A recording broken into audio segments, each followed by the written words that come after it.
Hi, ഞാൻ ദേവി. ഞാൻ ദാമു. ഞങ്ങൾ US-ന്റെ ചുറ്റും ഒരു RV ട്രിപ്പ് നടത്തിക്കൊണ്ടിരിക്കുകയാണ്. ആ കാണുന്നത് ഞങ്ങളുടെ RV. അപ്പോൾ നമുക്ക് ഇന്നത്തെ വിശേഷങ്ങളിലേക്ക് കിടക്കാം. ഓക്കെ. ഞങ്ങളിപ്പോൾ ഇന്ത്യാനയിലെ ക്യാമ്പ് ഗ്രൗണ്ടിലെത്തി. ഇത് യോഗി ബെയർ ക്യാമ്പ് ഗ്രൗണ്ടാണ്. ഇവിടെ ഫോൾ ആയതുകൊണ്ടാണ് നിറച്ചും പംകിൻ ഡെക്കറേഷൻസ് എല്ലാം വെച്ചിരിക്കുന്നത്. ഇതൊരു ഹ്യൂജ് ക്യാമ്പ് ഗ്രൗണ്ടാണ്. യോഗി ബെയർ ജെല്ലി സ്റ്റോൺ പാർക്ക് എന്ന് പറഞ്ഞ ഒത്തിരി ഡിഫറെൻറ്റ് ലൊക്കേഷൻസ് ഉണ്ട് ഇവർക്ക്. അപ്പം ഇവിടെ കയറുമ്പോൾ തന്നെ ഒരു വലിയ റിസപ്ഷൻ സെൻറ്ററും കണ്ടു. ഇതൊക്കെ തൽക്കാലത്തേക്ക് രജിസ്റ്റർ ചെയ്യുന്ന സമയത്ത് പാർക്ക് ചെയ്യാനുള്ള പാർക്കിംഗ് സ്ലോട്ട്സ് ആണ്. അപ്പം ഞാനിപ്പം വന്ന് രജിസ്റ്റർ ചെയ്തു. അപ്പം ഡോക്യുമെൻറ്റ്സ് എല്ലാം കിട്ടിക്കഴിഞ്ഞു.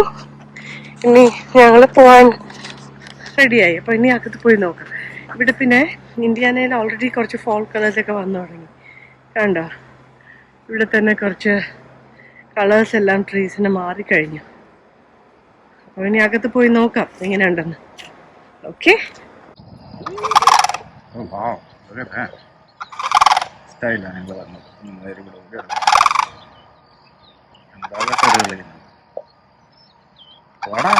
ഇവിടെയാണോ വന്നേക്കുന്നത്? ഓടറാ പച്ചക്കിളിയല്ലേ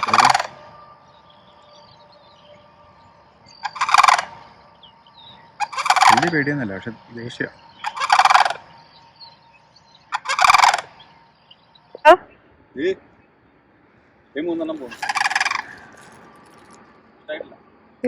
അടിപൊളി കണ്ടാ നടക്കണ. ഞങ്ങളുടെ ക്യാമ്പ് ഗ്രൗണ്ടിലാണ്. കളി എനിക്കും വരട്ടാൻ വരുവാണോ എന്നൊരു ഡൗട്ടുണ്ട്.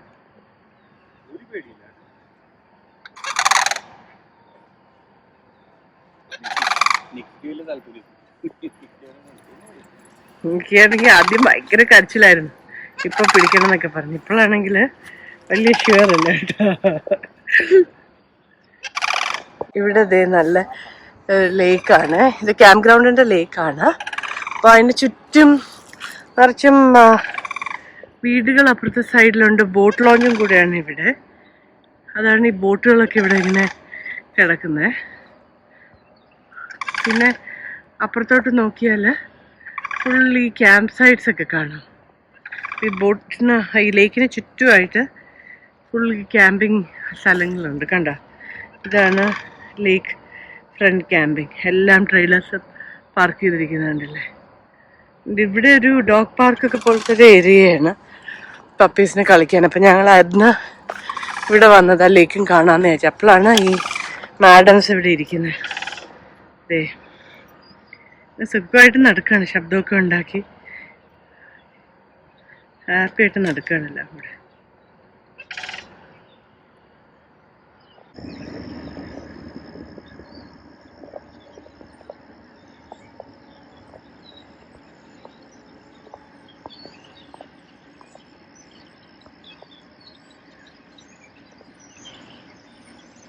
സ്വിമ്മിങ് ബ്രിഡ്ജിലോട്ട് പോവാണ്.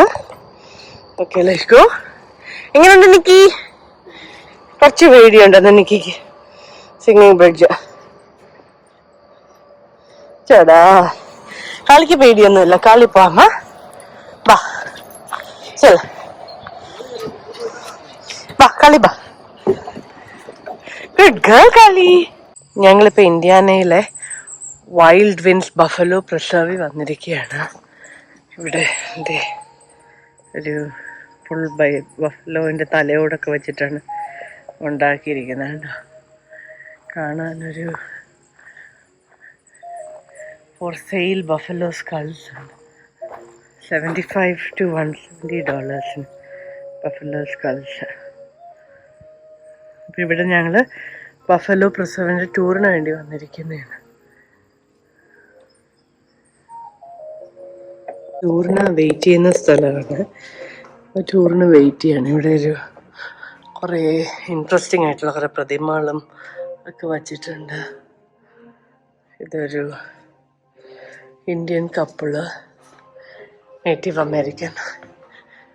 പിന്നെ അത് വേറൊരു പ്രതിമ, തടി പ്രതിമകളാണ് ഇതൊക്കെ. അമേരിക്കയിലെ ബൈസണിനെ ഓൾമോസ്റ്റ് ഉന്മൂലനാശം വരുത്തിയ ഹിസ്റ്ററിയാണ് ഈ കാണിക്കുന്നത്. 1800s മില്യൺസ് ഓഫ് ബൈസൺ ഉണ്ടായിരുന്നു. അടുത്ത 59 വർഷത്തിൽ നിറച്ചും ബൈസനെ ഹണ്ട് ചെയ്ത് കൊന്ന് 1889 last set of bison from the southern herd നശിക്കപ്പെട്ടു. അതാണ് ദേ കാണുന്നത്.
Water buffalo.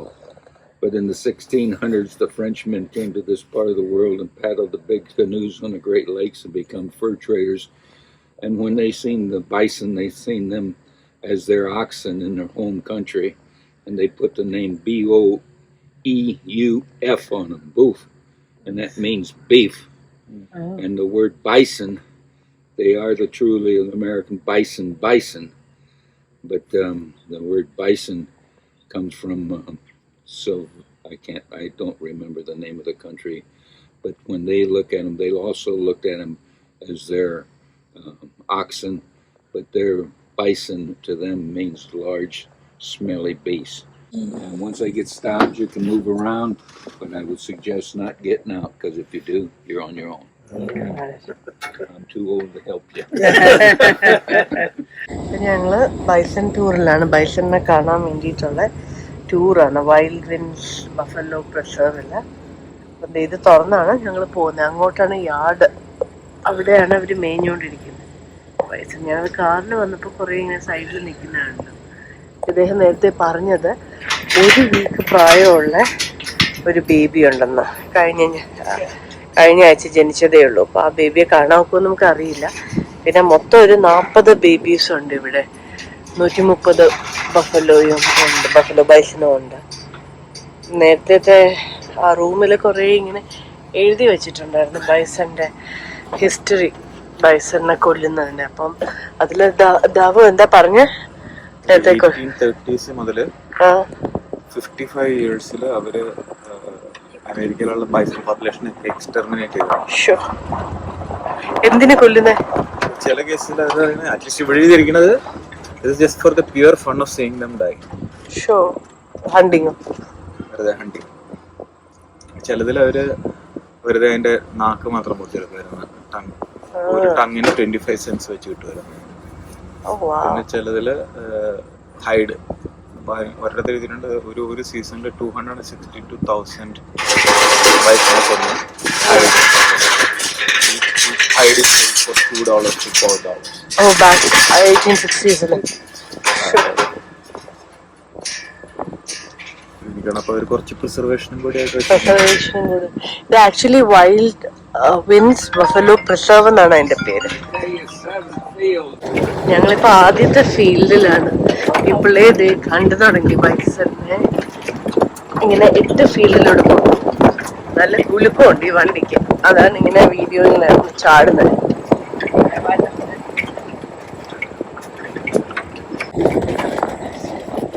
ബൈസിന് ബേർഡ്സ് കണ്ട ബൈസിന്റെ ദേഹത്തുനിന്ന് പറന്നു പോയതാ. എല്ലാവരും ഇങ്ങനെ ചെള്ളൊക്കെ തിന്നോണ്ടിരിക്കുകയായിരുന്നു. ഞങ്ങളുടെ കാറ് കണ്ടപ്പോ ഈ പക്ഷികളൊക്കെ പറന്നു. അതെ, കുഞ്ഞു കുഞ്ഞു കുഞ്ഞുങ്ങളൊക്കെ കണ്ടോ? അവിടെ ഒരു കുഞ്ഞു. അവിടുത്തെ ദൂരെ അല്ലേ? അതിനെ കാണാൻ പോലും ഒക്കുന്നില്ല. ഡാഡി ഇവിടെ ഒരു കുഞ്ഞാണ്. ഇതാണ് ബൈസൺ. ഇതിന്റെ കൂടെ തന്നെ ഒരു കുഞ്ഞുണ്ട്. അമ്മയും കുഞ്ഞും കൂടെ ഇരിക്കുന്നു. This all started over 70 plus years ago with a couple taking their son to Yellowstone. At that time, there weren't too many animals left on the continent. One time they say there was between 60 and 80 million. And a young man fell in love with him and said he wasn't going to have the pictures or videos. He wanted the real thing. So he went home and finished his grade school, high school, went to college, became a surgical orthodontist. Well, his herd grew over 400 head. Well, you put 400 head in a field this size and you've got to move in about 2 days. Our field will maintain between 200 and 250 animals, and that way we can keep them on the grasses between 3 and 5 days before we move them. And they are strictly a grass-fed animal. They get no grain. And we cut all the hay off of the preserve, and our bales weigh between 800 and 1,000 pounds, and our winter hares from April, May, June, they're all put up on the hill back here in a couple big lots, and that's when we have our yearly roundup. Saturday morning we go up and they start releasing them, come through a system where there's 8 gates. We break them down into small groups to where one at a time will come through a heavy-duty cattle squeezer. And the higher way they go down, some of them really have to squeeze. It's that narrow. And I have seen some of the bigger animals already hook their hooves over that 8-foot wall and look at the people down in the safety zone. Wow. They go into that heavy-duty cattle squeezer one at a time. At that time they get their yearly vaccination shot. They're weighed. We find out how many male, how many female we have. What vaccination? A good strong one. Usually a year. I don't. Mom's been pregnant about 283 days. She'll walk off a little ways to privacy within an hour and a half. She comes back to the herd with that little orange bundle. And when they're born, they are an orange color. That baby weighs between 30 and 50 pounds, and at that time it could outswim any person. And in 3 steps, that Baby ഉണ്ട് കാണാൻ വയ്യ. keep up with the herd. Their hooves are made out of the same thing that our fingernails are, called elongated hair. So underneath what we're looking at is like on the skull, looks like it's got a bone horn that's real coarse. That's Carrington, like we have underneath our nails. So if they smack out on the earth, another animal, a tree or a post, they can track it, make it go forward, go backwards, or maybe knock it clear off and it won't go back. Like a deer example. This little heifer standing in front of her, she was born with a club foot. And there's nothing wrong with her other than that.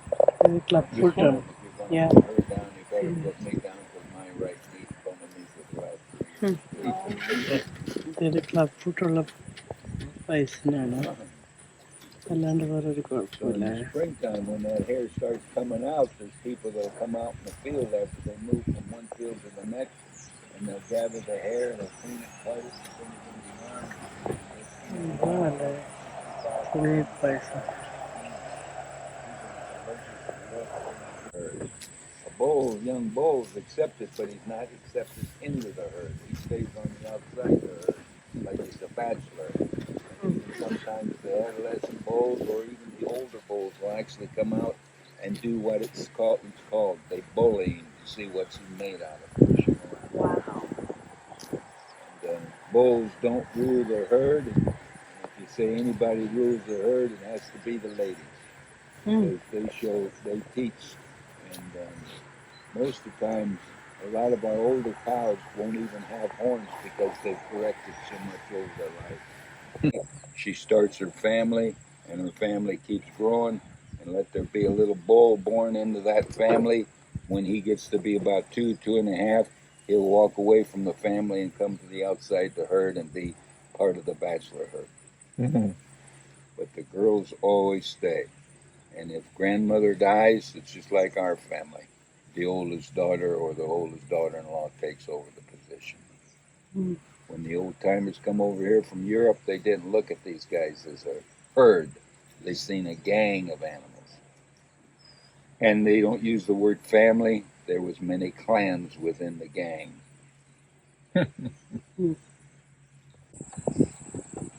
Then out here, there's a tub about half as wide as the pickup truck bed.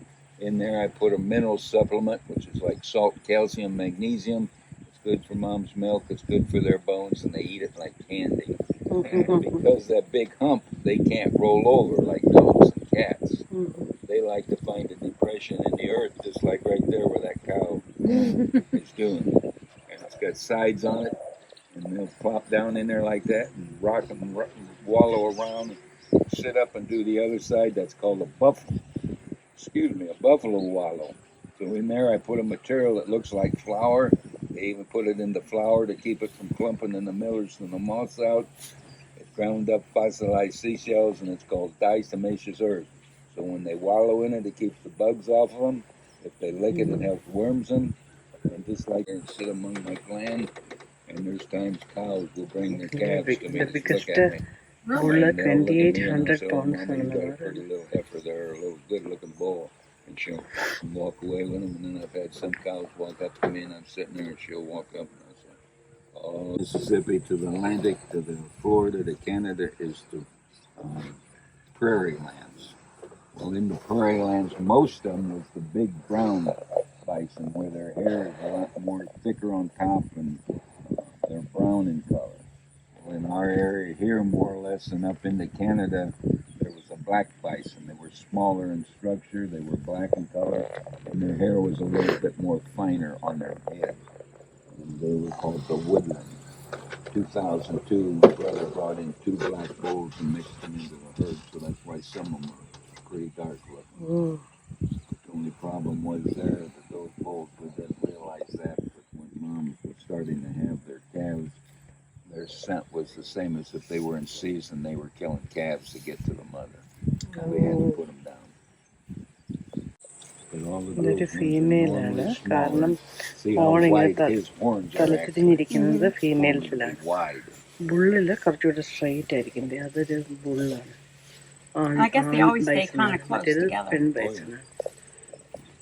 And if the baby horn would lay down വളഞ്ഞിരിക്കുന്നത് here, Mom would വളഞ്ഞിരിക്കുന്നത് walk on the പെൺ stay playing bison. where they are. And വളഞ്ഞിരിക്കുന്നത്. Maybe on the off days.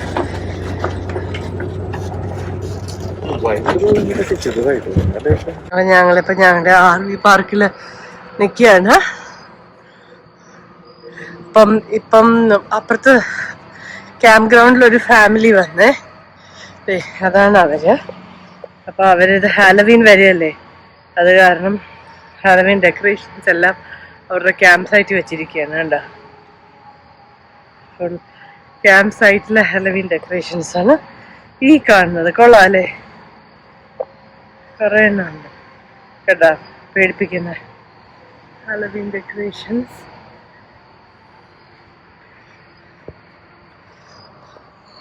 ഇവിടെ അധികം പേരൊന്നുമില്ല. ഞങ്ങളുടെ ഇവിടെ 2 പേര്, പിന്നെ ആ എൻഡില് 2 പേര്, അപ്പുറത്തങ്ങ് ഒരാള്. അത്രേ ഉള്ളൂ. ഇവിടുത്തെ ഈ ആളുകളെയൊക്കെ പോയി നമുക്കൊന്ന് ചെക്ക് ചെയ്യാം കേട്ടോ. അതെ, ആരൊക്കെയാ ഇവിടെ ഉള്ളത്.